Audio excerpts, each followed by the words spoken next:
Hari pertama KTT ASEAN ke-43 menghasilkan sejumlah keputusan dan pembahasan dalam deklarasi pimpinan negara-negara ASEAN. Lalu apa saja keputusan dan juga pembahasan yang didiskusikan dalam forum? Telah bergabung bersama kami reporter Halo Indonesia Andrew Papahan dan juru kamera Muhasin Jalar dari Jakarta Convention Center Senayan. Baik, silakan Andrew dengan laporan Anda.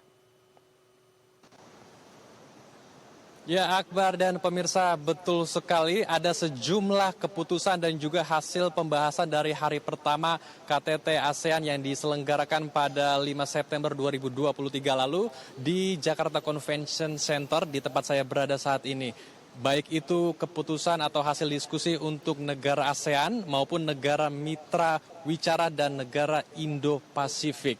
Nah, saya akan memulainya dari negara kawasan ASEAN terlebih dulu. Di sini Presiden menekankan untuk mengutamakan kesetaraan sebagai nilai yang menjadi penguat untuk menguatkan ASEAN agar bisa tetap stabil di tengah gejolak ekonomi, kemudian di tengah geopolitik yang saat ini masih sangat dinamis dan juga di tengah rivalitas negara-negara maju. Kemudian dalam rapat pleno, Presiden Joko Widodo juga menyampaikan kepada para pimpinan ASEAN untuk memiliki atau mempunyai strategi taktis yang memiliki jangka panjang tidak hanya untuk 5 tahun ke depan, namun memiliki jangka panjang hingga 20 tahun ke depan atau bisa mencapai di tahun 2045 mendatang. Kemudian KTT hari pertama juga melangsungkan proses penandatanganan atau deklarasi yang memuat visi besar masyarakat ASEAN 2045 termasuk strategi ASEAN dalam membuat keputusan cepat ketika menghadapi berbagai kondisi kritis seperti yang tadi saya sudah sebutkan di awal, yaitu adanya gejolak ekonomi, kemudian geopolitik yang masih sangat dinamis sampai saat ini dan juga rivalitas dari negara-negara besar. Kemudian Presiden juga membuka acara ekonomi bernama ASEAN Indo-Pasifik yang merupakan agenda yang mempertemukan antara pebisnis dengan pemangku kebijakan, pembuat kebijakan dalam hal ini adalah pemerintah. Hal ini adalah komitmen ASEAN untuk mengimplementasikan ASEAN Outlook on Indo-Pasifik yang diinisiasi juga atau digagas oleh negara kita Indonesia pada tahun 2019 yang tentunya juga bertujuan untuk mempertumbuhkan atau mengembangkan sektor ekonomi di sektor kawasan ASEAN dan Indo-Pasifik.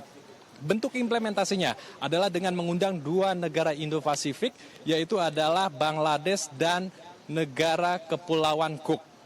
Di sini akan dibahas pentingnya menjalin atau membangun konektivitas antara negara Indo-Pasifik yaitu Bangladesh dan negara Kepulauan Cook dengan negara-negara ASEAN dalam bidang ekonomi, ketahanan, kemudian keuangan, stabilitas, pasokan pangan, dan berbagai aspek lainnya di wilayah regional maupun di wilayah Indo-Pasifik. Presiden Joko Widodo juga memimpin retreat session. Dalam hal ini Presiden menyoroti belum maksimalnya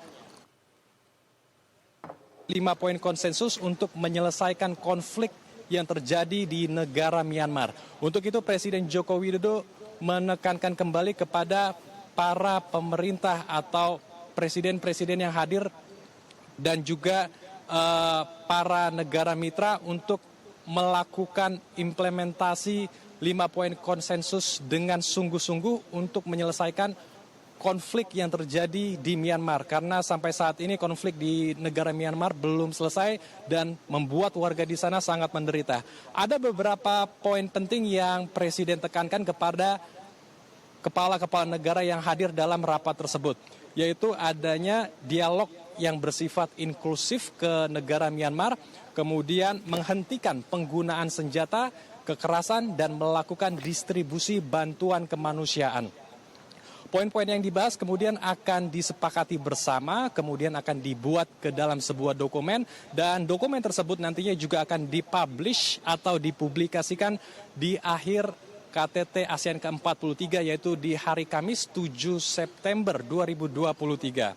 Untuk agenda hari ini sebetulnya ada begitu banyak sekali agenda dan pertemuan dari berbagai kepala negara karena KTT ASEAN ke-43 ini tidak hanya dihadiri oleh 11 negara anggota ASEAN, namun ada 9 negara mitra wicara.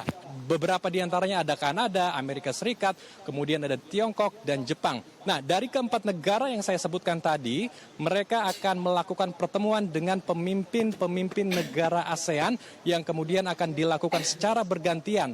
Kemudian akan dilanjutkan pula dengan agenda ASEAN Plus 3 Summit, yaitu agenda pertemuan negara-negara ASEAN dengan 3 negara tambahan, yakni adalah Korea Selatan, Jepang, dan juga Tiongkok.